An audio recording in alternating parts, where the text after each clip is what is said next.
Olá, boa tarde. Agora a gente vai dar continuidade ao nosso painel. Só um minuto, a gente está... Ok. Então, a gente vai dar início ao nosso painel, Coprodução Internacional. Eu vou fazer uma breve introdução novamente do CF3, o Creative Film Finance Forum, Fórum de Negócios Audiovisual, Mercado e Internet. É um evento voltado ao mercado audiovisual de cinema, televisão, internet e novas mídias, e tem o objetivo de descentralizar negócios e informações sobre o setor audiovisual, com a intenção de fomentar parcerias, coproduções e negócios entre pequenas empresas do interior do estado de São Paulo. Ao longo do dia a gente vai ter uma série de painéis, agora a gente está na coprodução internacional, a gente vai com alguns painéis até às 6 horas da tarde, e a gente ainda tem um show para encerrar esse dia às 8 horas da noite no palco externo aqui do Engenho Central, com um legal samba funk cantando clássicos do cinema. Lembrando que todo o evento está sendo transmitido pela plataforma de streaming Todisplay. Para quem não assinou ainda, não acessou a plataforma, é só acessar www.todisplay.com.br e lá vai estar o nosso evento e toda a transmissão está acontecendo através de lá. Então, a gente vai dar início ao painel Coprodução Internacional e eu gostaria de apresentar agora o Eduardo Rezende. Eduardo Rezende é produtor e advogado especializado em direito do audiovisual com ampla experiência na área. Ele é responsável pela direção executiva da produtora Capuri. Sua trajetória inclui a produção de diversos longas-metragens de ficção e documentário, em parceria com grandes players da indústria, além de atuar como consultor jurídico em projetos audiovisuais de destaque. Seu talento e excelência foram amplamente reconhecidos pela seleção de seus filmes em prestigiados festivais, laboratórios e fundos de fomento. Então, agora a gente abre a fala para o Eduardo. Ao final, a gente abre um bate-papo, uma discussão. A gente tem mais uma palestrante para subir aqui. Assim que ela chegar, a gente apresenta ela e dá continuidade no bate-papo, ok? Tenham todos um bom evento. Olá, boa tarde, tudo bem? Prazer a todos. Obrigado pela apresentação, antes de tudo. Falar um pouco de coprodução internacional, não só experiências próprias, mas muitos do ponto de vista do mercado brasileiro em relação à coprodução internacional. Muitos produtores, né, quando pensam em coprodução internacional, eles pensam em financiamento, né, em buscar o financiamento, em complementar o orçamento de um projeto que já está em andamento no Brasil, ou vice-versa, também a figura quando o produtor é minoritário. Mas é muito além do que isso, né? Enfim, uma coprodução internacional, ela te proporciona uma troca criativa, né, com produtores de outros países. Ela traz uma potencialização de internacionalização do seu projeto, né? Assim, você conseguindo um produtor, né, estrangeiro para colaborar como coprodutor no seu projeto, você tem essa oportunidade de você ter uma distribuição em outros países, aumentar o potencial de venda, aumentar o impacto do projeto, né? Enfim. E muito dessa parte também do desenvolvimento, né, de toda a parte de produção, de troca, né, colaborativa, que é a essência, né, enfim, de uma produção audiovisual, né, sendo um trabalho coletivo.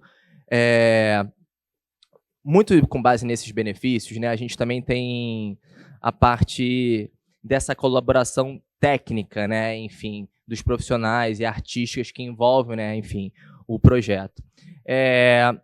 Hoje você tem, né, enfim, a figura da coprodução muito centralizada, praticada, assim, olhando para o mercado brasileiro, na figura da coprodução majoritária, né, e a minoritária.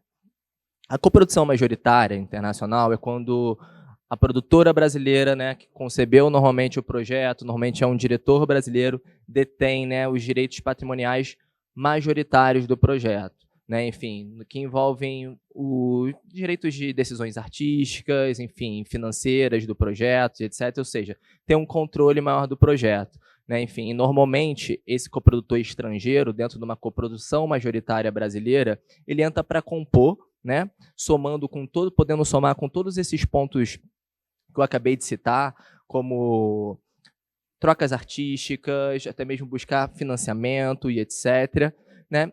E com isso, né, ele acaba compondo ali esse desenho de coprodução.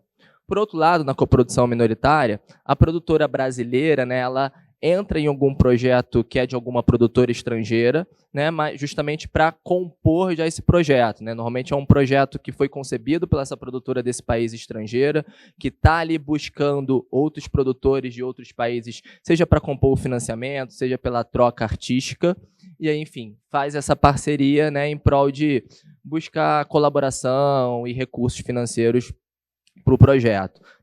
Tem essa classificação que ela é normalmente muito aplicada e normalmente ela é refletida nos próprios fundos, né, de fomento que são aplicados aqui no Brasil pela Ancine, né, exemplo do edital de coprodução internacional. Já há bastante tempo, né, ele tem abre essa possibilidade, né, para selecionar projetos de coprodução internacional, tendo normalmente uma linha, né, que são para coproduções majoritárias brasileiras e uma linha para coproduções minoritária brasileira.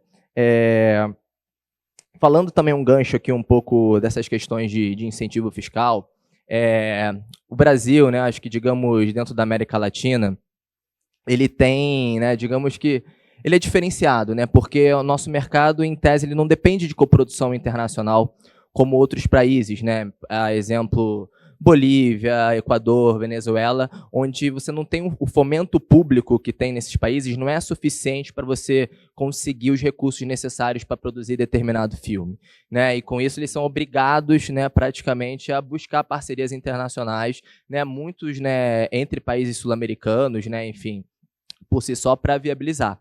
Aqui no Brasil é um pouco diferente, porque a gente tem modelos de fomento que são muito amplos e não te dependem, né, essa necessidade de ter que fazer uma coprodução internacional em relação ao projeto. Então, esse é um ponto assim, que é muito interessante, né, que a gente tem uma figura aqui no Brasil de internacionalização muito forte, né, de projetos. Por outro lado, você tem produtoras que não atuam muito nesse lado por conta de simplesmente não precisarem, né, porque a gente tem um mercado aqui que ele não depende de fomento internacional. Falar um pouco também aqui, né, que acho que caminha muito com o fomento, é a questão de como criar ali uma coprodução internacional. Somos um produtor, tenho um projeto, que às vezes tem alguma conexão com algum país. O que eu devo observar? Quais são os aspectos jurídicos, legais que você precisa observar? Primeiro é identificar se há um acordo, né, ou algum tratado com esse país, né, que você pretende fazer a coprodução de coprodução internacional.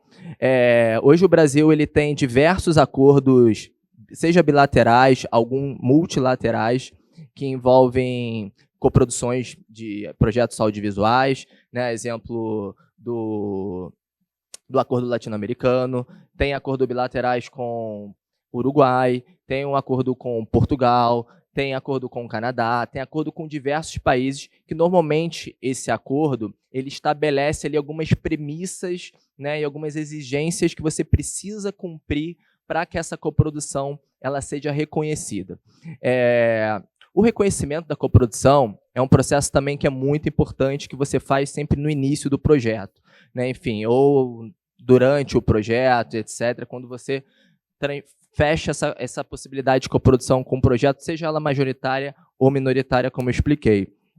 Que a partir desse reconhecimento, né, prévio, né, enfim, que você consegue através das autoridades competentes que regulam o audiovisual em cada país, no nosso caso é a Ancine que faz essa análise, né, que é o pedido de reconhecimento provisório de coprodução internacional, que a partir do momento que você dá a entrada nesse pedido e consegue esse certificado provisório de coprodução internacional, mesmo que seja uma coprodução minoritária de um diretor estrangeiro e etc., esse projeto ele é considerado nacional em território brasileiro, como nacional também no outro país estrangeiro que fez a coprodução, e com isso ele detém ali todos os direitos, né, enfim, que a legislação permite de um projeto nacional, como, por exemplo, competir e participar de fundos e editais de fomento para o audiovisual, leis de incentivo, principalmente também, né, proporciona que o filme consiga aplicar, né, essas possibilidades para obter recursos necessários e também, né, com o filme pronto, com o filme nacional, você também tem todos esses benefícios, né, de ter um CPB, que é o Certificado de Produto Brasileiro, e aumentar o potencial de venda e comercialização desse projeto, dessa obra audiovisual no Brasil. Fazendo também, complementando um pouco essa questão do reconhecimento da coprodução, como eu disse, esses acordos, eles normalmente estabelecem algumas premissas que estipulam normalmente quais são os números de técnicos necessários de cada país para que essa coprodução seja efetivada, qual o diretor, né, qual a nacionalidade dele, enfim. Normalmente também esses acordos eles estabelecem qual é o limite mínimo e máximo onde cada país, cada produtora deve ter de participação nos direitos patrimoniais do filme, né? Normalmente você tem uma base, né, olhando para os acordos, que é no mínimo 20% e no máximo 80%, né, para a majoritária, mas é importante dizer que mesmo um acordo, né, estabelecendo esses parâmetros, é possível, né, que esses países, que as autoridades competentes de cada país aceitam algumas exceções, né, que você possa justificar e etc, e abrir algumas exceções para ainda assim você conseguir esse certificado de coprodução internacional. O Brasil vive um momento muito importante, né, de internacionalização, de coprodução internacional, né? Recentemente o Brasil tem retomado esse intercâmbio com países estrangeiros. Esse ano, em Cannes, teve um evento onde eu tive a oportunidade de participar, que foi um anúncio de um protocolo novo entre Brasil e França. A gente vai ter um edital também de coprodução internacional agora bilateral com a França. Recentemente, agora tivemos um com o Uruguai também, que foi um edital específico bilateral. Portugal também, né? O Brasil tem a Ancine tem uma ótima relação com o ICA, né, que é a autoridade competente do audiovisual em Portugal, né? A gente teve agora 2 recentes editais de coprodução bilateral entre Brasil e Portugal, teve em 2023, agora nesse momento tem um edital aberto. Então, assim, o Brasil está num momento muito assim, aberto com possibilidade de financiamento específicos para coproduções internacionais, buscando ainda mais aumentar essas colaborações, esses tratados. Recentemente, agora, essa semana foi anunciado agora que vai ter um novo acordo de coprodução cinematográfica com o Mercosul, né, uma atualização também sobre isso. E todos esses, né, fundos são sempre ali vinculados com esses acordos, né, enfim, que eu acabei de comentar. Outro ponto também, sobre o aspecto da legislação, é importante observar a IN 106 da Ancine, que ela trata especialmente da coprodução internacional. E nessa IN, ela trata um ponto específico, uma possibilidade também muito importante, que é a possibilidade de uma coprodução internacional certificada, independente do país estrangeiro ter acordo com o Brasil. Ou seja, né, a produtora brasileira, né, o Brasil, ele não precisa, né, para ter um acordo de coprodução bilateral ou multilateral com outro país estrangeiro para que o produtor brasileiro consiga esse certificado, esse reconhecimento da coprodução internacional, né? E aí na IN estabelece ali algumas regras, né, enfim, que diz respeitam tanto a divisão de participação artísticas e técnicas dos principais membros da equipe necessária, essa própria divisão também dos direitos patrimoniais. Nesse caso, quando não tem acordo, a IN 106 estabelece que o coprodutor minoritário tem que ter no mínimo 40% do equity, né, dos direitos patrimoniais do projeto. E lembrando, né, sempre há possibilidades de abrir exceções em relação a isso. Outro ponto também, que é muito importante citar, né, que é um benefício de uma coprodução internacional, é que a partir do momento que você constrói essa relação de coprodução internacional de um projeto, você aumenta, né, esse potencial tanto de obter e participar de fundos internacionais que talvez você não teria acesso com uma coprodução regional somente, né? E aí eu posso dar um exemplo na prática. Esse ano eu estou lançando um projeto pela minha produtora, que é uma coprodução internacional entre Espanha e Portugal, e onde a gente ganhou diversos fundos de coproduções, como o próprio edital de coprodução internacional da Ancine, fundos do Ibermédia, editais de coprodução em Portugal, e teve um fundo, né, que é um fundo muito importante, um selo importante que nós levamos, que é o Eurimage, que é um dos principais, né, fundos, né, da Europa, né, de coproduções, que é só aplicável a produtoras europeias. E como, né, era uma coprodução Brasil, Espanha e Portugal, o fato de ser uma coprodução Espanha e Portugal permitiu, né, que esse projeto fosse selecionado nesse edital, né, e naturalmente também o Brasil teve uma participação ali também nesses fundos que ganhamos. Então, assim, você com uma coprodução internacional, você tem uma amplitude, né, de buscar fundos e acessos, né, e potencializar também o que o seu projeto obtenha parcerias internacionais com agentes de vendas, com distribuidores internacionais para tentar uma pré-venda, às vezes com o próprio canal e etc., que é algo que é um benefício muito bom para o projeto, que se você ser uma coprodução internacional, você não teria esse alcance e essa possibilidade. Deixa eu tomar uma aguinha aqui. Eu vou pedir uma licença, Eduardo. Eu gostaria de chamar a Marta Gonçalves para compor o painel. Recebam com aplausos a Marta, por favor. Quiser cumprimentá-la.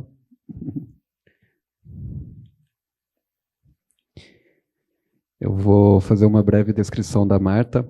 Marta Gonçalves é curadora e produtora, socióloga, mestrado pela Korea University Seoul, na Coreia do Sul, Master of Arts International Studies, realizadora do Kilimanjaro Cinema Africano, África em Nós em 3 edições, São Paulo e Minas Gerais. Desenvolve produção cultural nas áreas de artes cênicas e audiovisual, tendo como principal motor a empregabilidade para pessoas negras na indústria de audiovisual. Participou da produção da Mostra Cênica no Teatro Aguinaldo Silva, em São Paulo, em 2018. Participou da produção do COFFE, Festival de Cinema Coreano em Piracicaba, em 2023. Coordenadora de produção da Mostra de Cinema Nórdico, CCBB, em Brasília, Rio de Janeiro e São Paulo, no ano de 2023. Curadora e realizadora da Mostra Kilimanjaro Cinema. O Gigante Cinema do Congo 2024. Marta, seja bem-vinda. A gente continua com o Eduardo e depois vocês trocam. E, ao final, a gente abre para as perguntas, ok? Muito obrigado.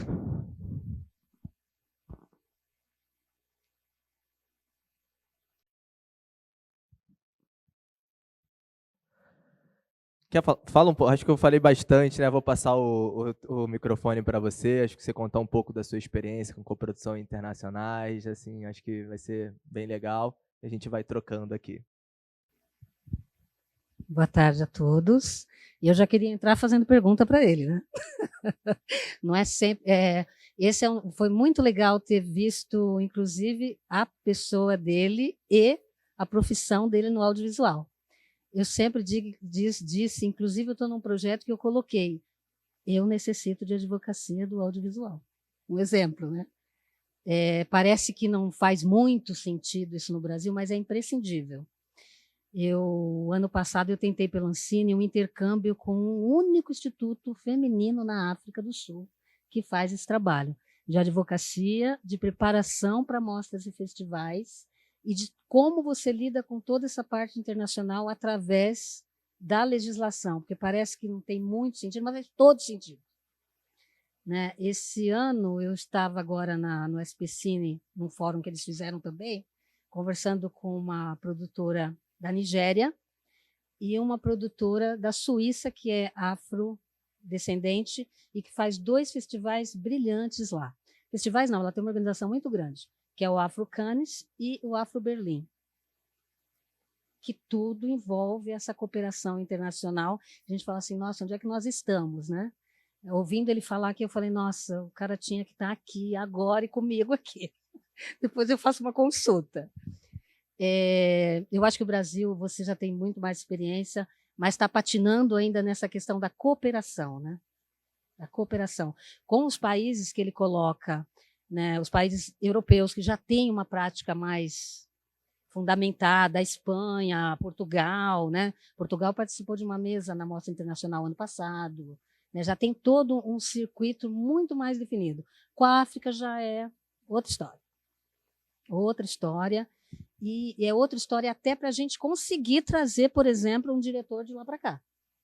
Eu trouxe esse ano Gildo Hamad, que é um diretor jovem, ele está com uns 42 anos, ele tem uma filmografia de 7 filmes, e eu demorei mais para passar ele pelo Itamaraty do que para fazer a exibição em São Paulo. Né? Por conta, assim, tem algumas coisas que elas empacam até por conta das condições de algumas produtoras. Teve filmes, são 7 filmes que ele tem, vários estão espalhados por várias produtoras e um estava com ele, que eu só pude trabalhar a tradução e legenda quando ele chegou. Né? Então, tem alguma dificuldade ainda que a gente não consegue pela legislação. Eu tive que mandar, por exemplo, documento meu registrado para o Itamaraty liberar o visto do turista. Para mim, isso já era um dado. Quantas vezes eu não recebi dinamarqueses, suecos? Né? Nunca. Eu tive problema com hotel, gente. Então, são questões que eu acho que envolvem um todo de uma cooperação internacional, lógica, no micro, que dirá como a produtora. Não sei se vocês conhecem o cinema da África em geral e específico de alguns países. Nós temos a Nigéria, uma gigante produção, mas a Nigéria tem hoje uma indústria que se pode colocar, uma indústria do audiovisual.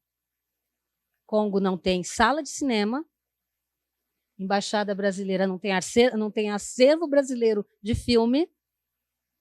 Então, assim, você tem uma realidade que não tem nada a ver com o que você dá como estabelecido, né? Que é isso que você coloca. Isso é estabelecido. A Ancine está aqui para fazer essas pontes. Está lá no artigo X que nós temos pontos de cooperação. Eu conversando com as 2 pessoas que vieram da Nigéria para esse fórum do SPCine, elas já estão conversando com o SPCine há 4 anos. E a gente sabe que vão continuar conversando, porque não é fácil estabelecer, sem a união, regulamentações da legislação em loco. Daqui a pouco nós estamos em eleição, elas vão conversar com o próximo governo. Mas nós não queríamos fazer essa parceria, quem foi que decidiu? Né? Tem que estar no contrato, tem que ter esse poder legislativo. Não é necessário fazer. É uma coprodução, tem filmes brasileiros feitos com africanos, e inclusive estabelecendo essa cooperação. Né? Eu gosto muito de citar a África, porque é um continente que eu lido mais, mas podemos citar a China. Quem é que estabelece a cooperação com a China aqui? Embaixada chinesa, consulado chinês e a CJ, na Ásia. Né? Se for querer fazer um histórico, por exemplo, um filme muito bacana que aconteceu, que foi feito em Mogi, por conta própria, a pessoa foi lá, estabeleceu e fez. Né? Então, essas questões colocam muita fragilidade na cooperação, na minha opinião. E tem um monte de exemplos aqui que são mais...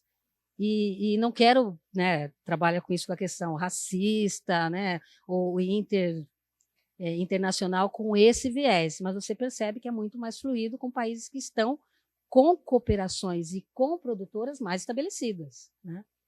Mais estabelecidas. Tem uma garotinha que ela fazia, quem começou a fazer o trabalho dela na Nigéria, chama Emanuele. Era incrível o trabalho dessa criancinha. Foi o tio. Começou a filmar a menina, de repente ela está no Reino Unido recebendo um prêmio. Por uma coisa extremamente caseira. O tio filmava e ela criou uma gigante produção. Se alguém tiver paciência e oportunidade de olhar, ela está no YouTube. Ela ganhou um prêmio do nada, sem produtora, com o tio fazendo as filmagens extremamente caseiras e copiando e distribuindo pela Nigéria. Então, tem outras formas de se produzir. E outra coisa que eu fiquei muito surpresa também nesse fórum com essas 2 representantes da Nigéria. A indústria de audiovisual na Nigéria é dominada por mulheres. Novíssimo para mim. E que ótima novidade. Eu falei, nossa, né? Eu estabeleço contato com elas agora, dá para ver quais são as companhias, porque milagroso. É lógico que tem uma constituição da sociedade que acaba permanecendo a mulher mais na Nigéria, né? O islamismo contribui bastante com isso, mas tem uma questão aí que eu falo, precisa ser respondida para ter essa produção tão gigante lá. No mais, acho que eu tenho um pouco para falar disso, né? Se alguém tiver mais alguma questão para levantar, mas eu fico... eu falei que vir para cá para mim foi um divisor de águas, né? Ter encontrado alguém da advocacia do audiovisual, eu falei, nossa, é imprescindível para quem está trabalhando com isso, dar essa segurança de você poder sair daqui. Por exemplo, eu quero uma diretora de arte da Argentina. Nossa, nós temos legislação para isso. Né? Pô, Diodo, vamos filmar a Pequena África no Rio? Né? A maioria, principalmente o Congo, ele tem muito financiamento da Bélgica ainda e da França. Da Europa como um todo, mas da França em específico. Pode estabelecer uma cooperação França-Brasil e Congo. Né? Material humano mesmo você tem para isso. Né? Os diretores, eles estão... O Diodo foi um diretor que ele sempre me surpreendeu pela como ele construiu a carreira dele. Ele usava uma câmera emprestada do consulado francês para fazer os filmes, até ele conseguir ter o próprio equipamento. E assim, ele é conhecido mundialmente, mas no país dele ele chega a ser desconhecido porque não se tem sala de cinema. Mas existem muitos produtores lá. São questões a se ajeitar com essa cooperação. É isso, senão eu vou falar também, desandar um pouco mais. Obrigado, Marta. Acho que foi muito legal você trazer esses pontos, né, enfim, da sua experiência com projetos internacionais e toda essa ligação com países africanos, né, enfim, que, de fato, né, a Nigéria, né, Nollywood, né, que tem realmente um destaque, assim, no audiovisual muito grande. A gente tem ouvido, né, falar que você falou muito bem nessa questão, faltou cooperação, né, etc. Né, de fato, né, acho que, né, principalmente acho que o Brasil ele pode ampliar muito isso, né? A gente tem observado nos últimos anos um movimento maior, né, em relação a isso. Salvo engano, acho que inclusive com países africanos, né, tá para sair alguma cooperação, né, com a Nigéria, São Paulo, né.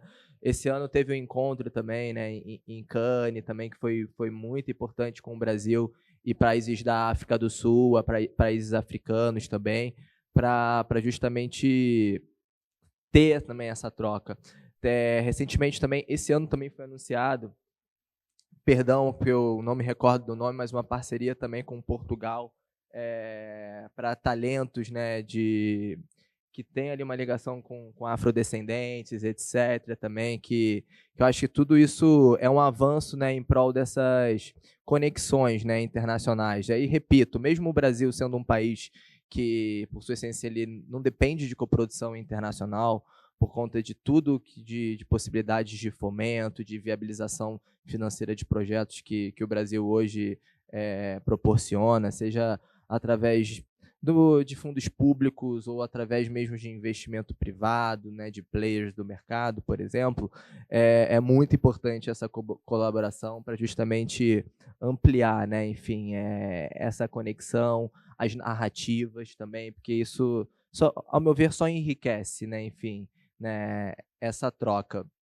A gente falou muito aqui de fomento público, editais, reconhecimento de coprodução internacional, mas é importante também dizer que há o caminho também de realizar uma coprodução internacional sem o lado do fundo público, de você ter ali um reconhecimento sem depender, às vezes, de uma Ancine, que é, né, por exemplo, o próprio mercado de streaming, né, você tem alguns casos já de coprodução no Brasil, onde você faz uma pré-venda, né, uma produtora brasileira faz uma pré-venda de uma série, né, no papel para uma plataforma de streaming do Brasil, os direitos do Brasil ficam com essa plataforma de streaming e uma produtora estrangeira, né, sua coprodutora no projeto, consegue fazer essa pré-venda em outro país estrangeiro para uma plataforma de streaming e com isso, né, você compõe ali o orçamento e realiza o projeto.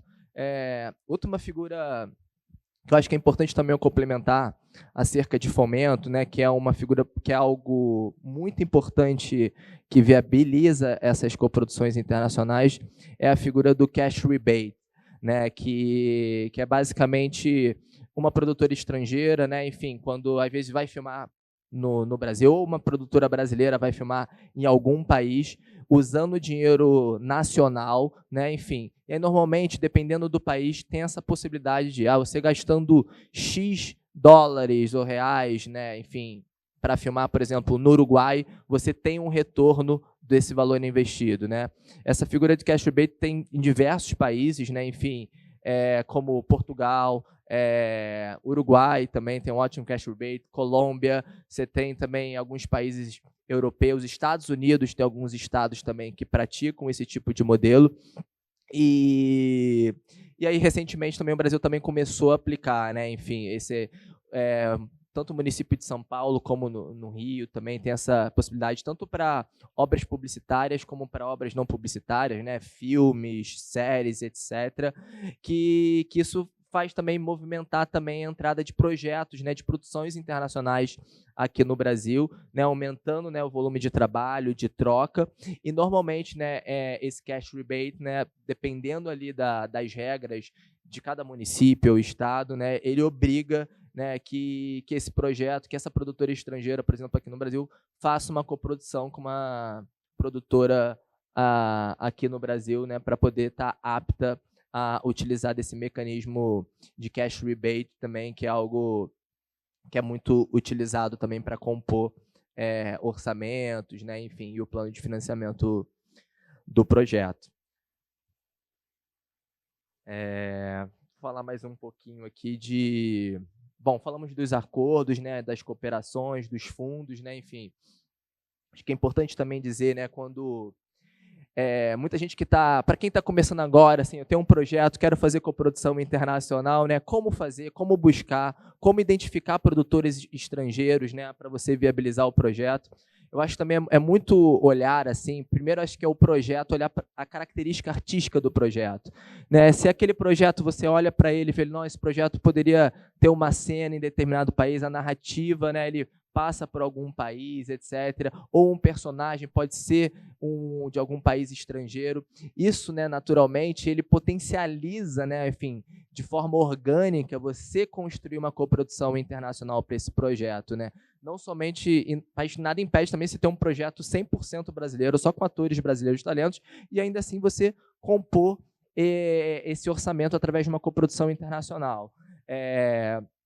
Mas, por outro lado, é sempre importante, tanto quando você vai você construir uma coprodução internacional, né, seja com um país, seja um bilateral ou multilateral, quando você vai buscar fundos públicos, né, quando o projeto detém essas características, que não é só ali o dinheiro, mas a narrativa do projeto, ela tem uma interligação entre os países, isso sem dúvida potencializa, né, para o projeto ser avaliado, né, e etc.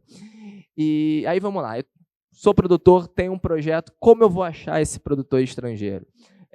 Assim, a minha dica é se expor, acho que como foi falado aqui, né, antes, né, sobre coprodução regional, dessa importância de participar dos mercados, né, e etc., né, enfim, que são esses eventos, né, que, enfim, que proporcionam encontros de produtores, né, o Maurício falou muito bem agora, assim, ó, na hora do Real to See, na hora de tomar ali ir para o quiosque, é a melhor hora do network, e internacionalmente não é diferente, né? Assim, você tem muitos eventos fora, mas também você também não precisa viajar para fora do Brasil para ter essa proporção. Hoje no Brasil tem alguns eventos que proporcionam esses encontros, né? Os próprios festivais, por exemplo, a Mostra de São Paulo, normalmente, paralelamente, faz um evento ali de mercado, onde você tem a presença de produtores internacionais, onde é uma possibilidade de você ali trocar, conhecer, apresentar o seu projeto. Festival do Rio também.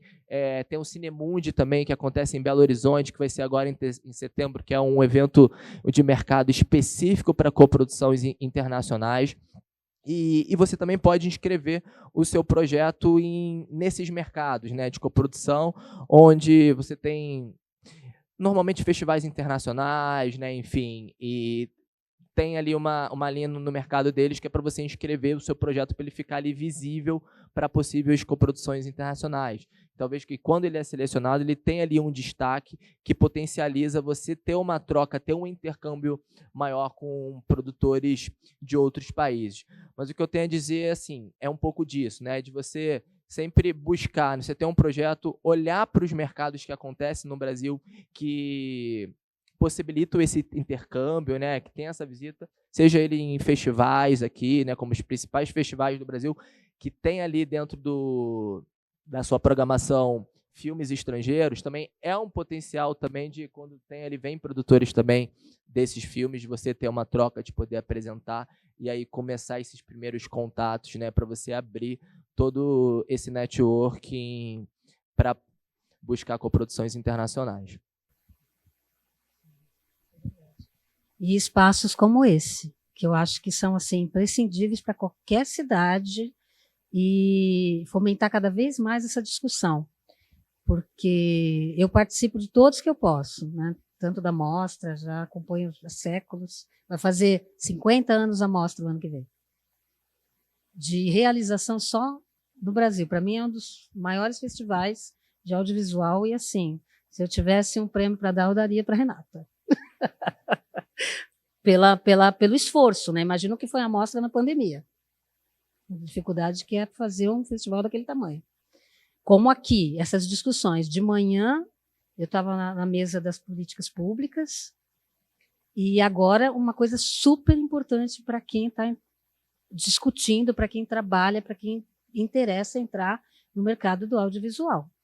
Esses pontos que ele levanta aqui, eu só vi em matérias internacionais, em empresas internacionais que conseguem fazer essa elaboração, né? Que bom que a gente está chegando nesse patamar de estar tendo essa discussão numa cidade como Piracicaba, que tem uma super importância também para as produções de audiovisual aqui. Isso, gente. Sem dúvida, para concluir, né, e complementando o que a Marta disse, né, esse apoio, né, seja ele como aqui da Prefeitura, né, de Piracicaba, como apoios também dos estados, assim, é muito importante. Esse ano eu tive o privilégio de ser uma das produtoras selecionadas pelo Creative SP, né, que é o Invest SP para compor.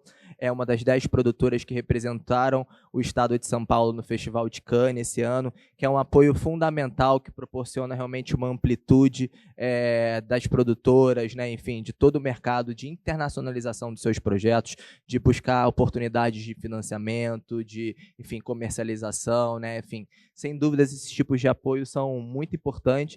E é como eu disse inicialmente aqui, quando eu falei, o Brasil é um país privilegiado no sentido, né, assim, tem muita gente que reclama, mas eu sou desde que, sim, se você comparar com outros países, principalmente da América do Sul, o Brasil vive, né, os benefícios e as possibilidades que tem hoje no Brasil, seja de fomento público, apoio e etc., eventos assim, é algo que a gente tem que aproveitar, né? Enfim, e que é muito importante, e que bom que existem essas possibilidades aqui no Brasil, porque não são todos os países que possuem, né? Enfim, não só fundos específicos com produção internacional, mas esses apoios à internacionalização dos produtores, né? Do conteúdo audiovisual, né, brasileiro.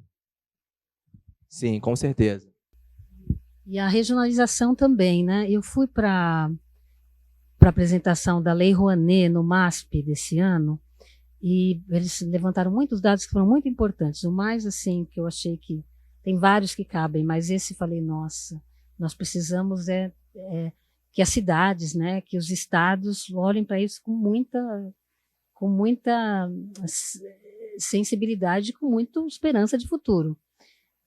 O audiovisual emprega mais pessoas do que a indústria automobilística. Isso é um dado. Quando eles passaram lá, eu falei, nossa, nós vamos chegar lá. Bom, é isso. Queria agradecer a presença de todos. A deixar aberto também se alguém tiver alguma dúvida também, por favor. Bom, pessoal, muito obrigado pela contribuição, Marta, Eduardo. Agora a gente gostaria de que acendesse a plateia, por favor. A gente vai para as perguntas. Fica aqui, Marta, tá fugindo das perguntas. Lembrando que toda a transmissão está acontecendo pela plataforma de streaming Todoplay, ok? Vou para as perguntas, só um minuto.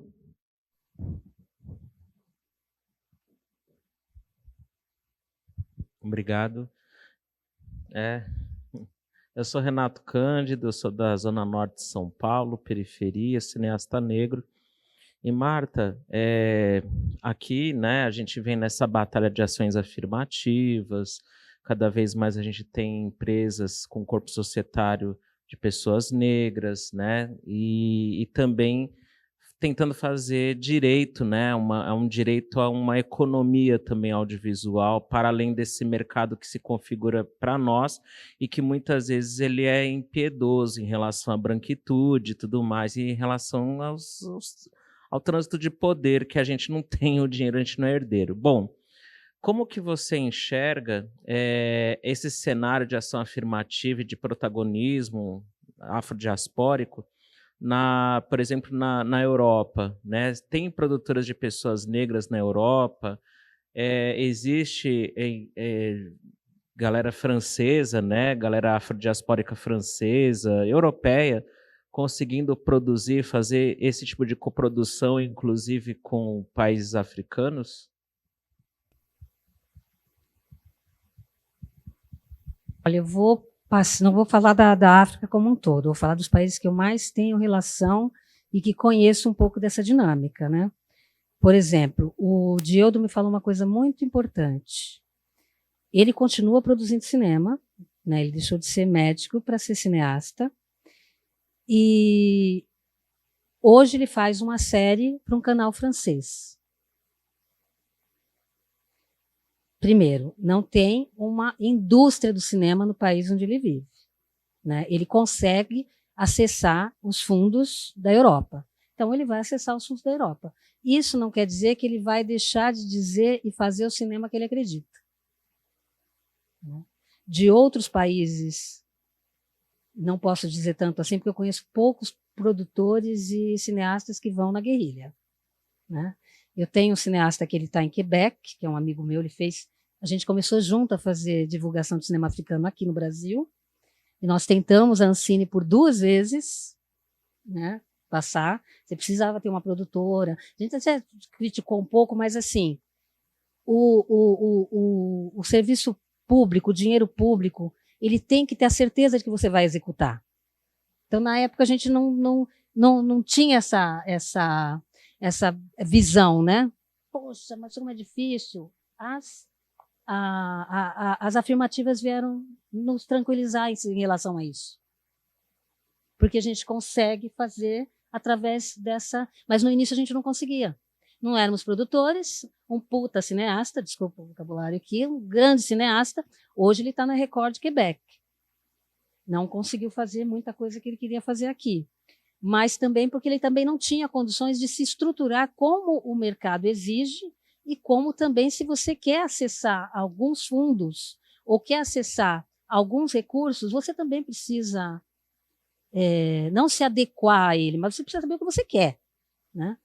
Eu fui ver a fala dos produtores, dos escritores, roteiristas do Cangaço Novo. Nossa, foi um divisor de águas aquilo também, né? Você vê os dois ali falando, olha, às vezes você tem um projeto que você não quer abrir mão, não põe ele em jogo. Põe aquele que você consegue abrir mão, que você consegue ceder alguma coisa. Né? Não, eu quero esse, não vou mudar isso, não mudo aquilo, é o meu roteiro, é o meu isso. Vai ser muito mais difícil. Porque, às vezes, eles demoraram 10 anos para fazer a série, para ter alguém se interessando pela série. 10 anos de trabalho, 10 anos de dedicação, assim, né? E essas coisas é que acho que fortalece. Você sabe o que você quer? É isso que você quer fazer? Eu sabia que eu ia ter problema sempre. Eu faço isso desde 2012. Mas, assim, vou continuar fazendo, porque eu acho que ainda tem África para todo mundo, gente, no Brasil. Tem 54 países.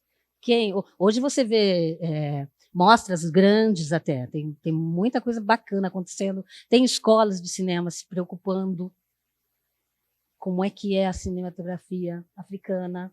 Eu acho isso bárbaro e vai continuar crescendo e tem que crescer em várias outras visões cinematográficas. Né? O Congo é uma, o Quênia é outra, a Somália, a Nigéria. Você tem vários olhares e várias diferentes formas de abordar, e de abordagem e de imagem.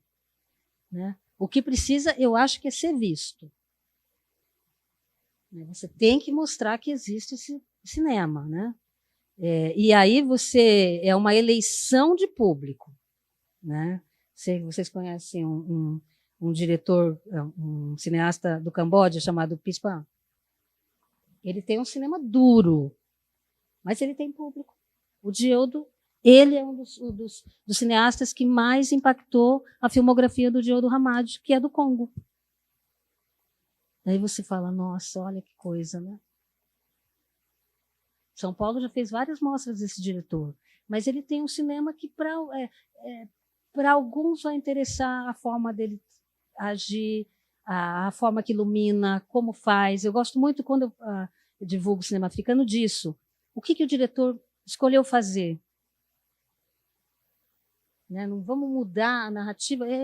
O diretor escolheu fazer dessa maneira. Né? Ele tem os motivos dele para fazer dessa maneira. Ele tinha recursos. Tem filme que ele fez sozinho, com iluminação de tocha. Entendeu? Então, são coisas que são também um abraço assim da profissão. Né? Eu vou ter que fazer um caminho difícil para acessar alguns mecanismos para conseguir realizar. Estou disposta a fazer isso? Vou parar no segundo não? Não, você já tem. Ok, a gente tem mais uma pergunta aqui. Olá, eu sou a Rece, da Os Produtora de São Carlos. Não foi comentado ainda, né? Mas eu queria entender.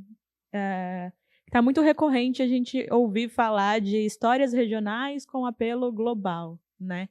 E aí a gente lá na produtora ficou muito refletindo sobre isso, o que é esse apelo global, pensando em narrativa, conceito da ideia, né?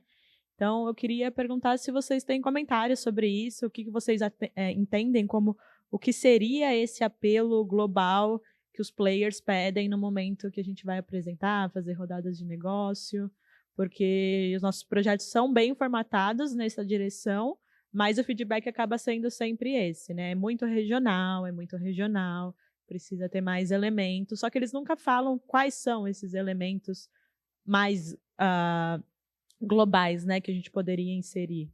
Então, se vocês tiverem comentários sobre isso, agradeço.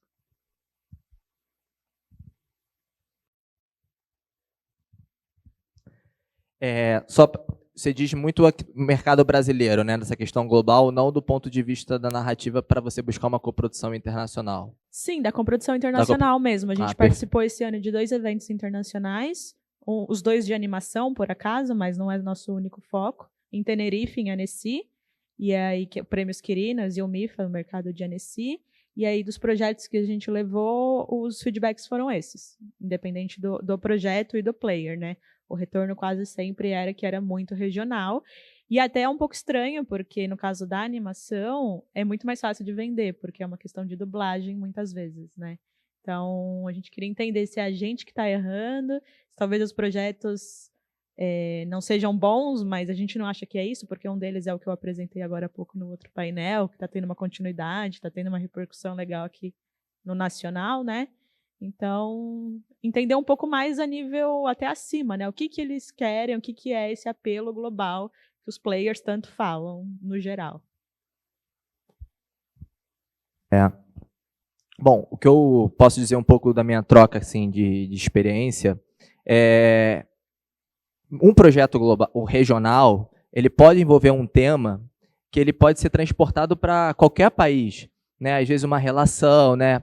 E aí às vezes a gente tem muitos projetos brasileiros que têm uma carreira espetacular internacional. Posso falar projetos recentes como Hotel Destino do Carim, né? Que é um filme da Gulani, o próprio filme do Marcelo Caetano que estava na Semana da Crítica esse ano também em Cannes. São filmes de temáticas regionais. Não tem ali um ator, um personagem estrangeiro, né, enfim, ou filmagens em outro país. É super regional. Mas são temáticas que ela poderia acontecer em qualquer país, né? Seja às vezes uma relação familiar, né? Enfim, tem temas que eles podem acontecer, qualquer pessoa às vezes vai se identificar.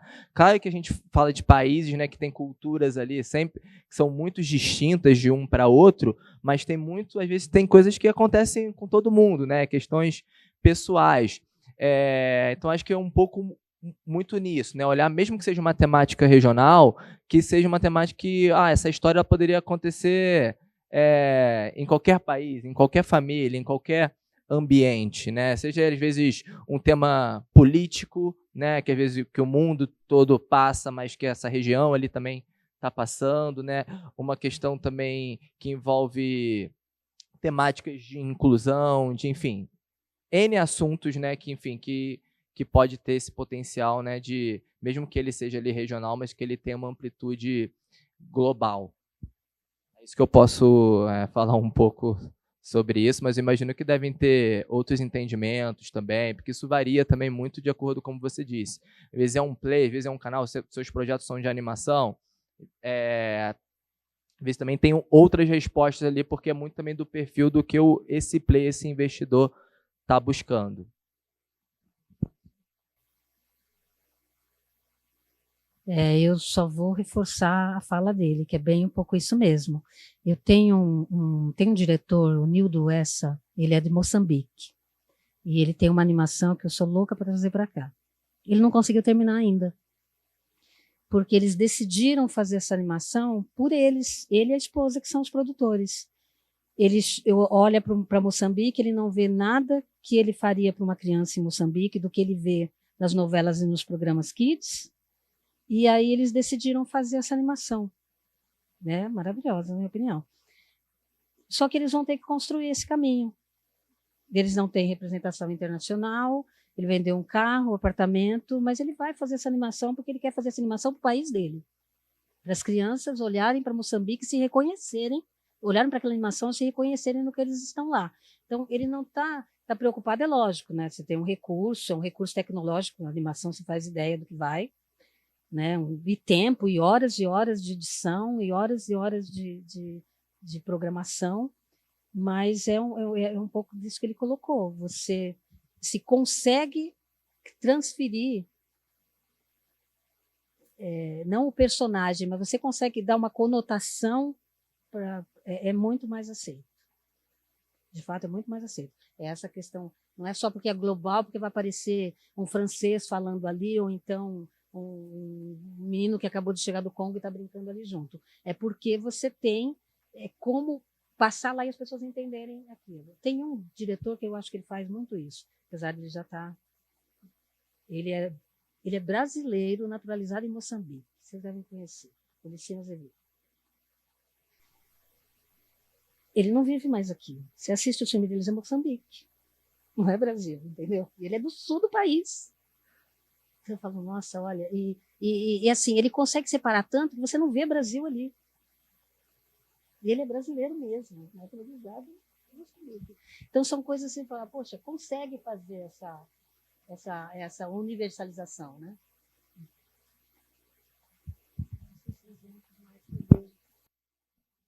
Mais alguma pergunta? Não?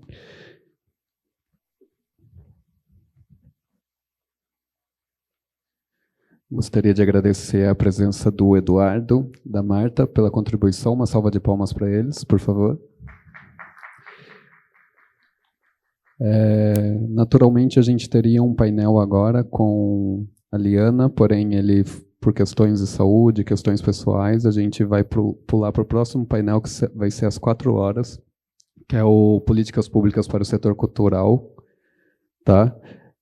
Com a Liara Oliveira. Então, a gente vai dar uma breve pausa aqui, a gente vai precisar liberar o espaço para a gente preparar o próximo painel e retorna às 4h, ok? Muito obrigado mais uma vez. E lembrando, toda a transmissão está acontecendo pela Tua Display. Muito obrigado, Eduardo, pode ir, quiser. E mais à noite a gente encerra com um show do Legal Samba Funk com canções clássicos do cinema brasileiro. Muito obrigado, gente.